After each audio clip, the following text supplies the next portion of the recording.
Bugun 10-avgust. Vaqf xayriya jamoat fondi Samarqanddamiz.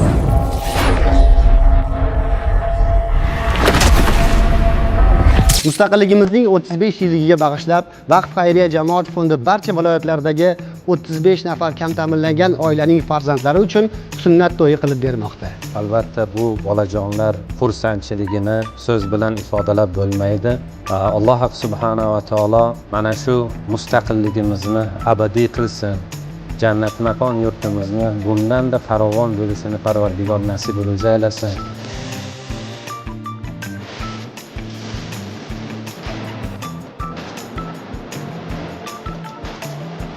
Bugun qanaqa tadbir bo'lyapti? Xabaringiz bormi? To'yim bo'lyapti. To'yingiz bo'lyaptimi? Kim qilib beryapti buni? Yaxshi akili. Xursandmisiz? Hamisha dunyomiz tinch bo'lsin. Davlatimizga, prezidentimizga, mana shunday bayramlarni uyushtirgan tashkilotchi yigitlarga katta rahmat. Sog' omon bo'lingizlar, vaqt fondiga katta rahmat. Yigitlar hammasiga rahmat.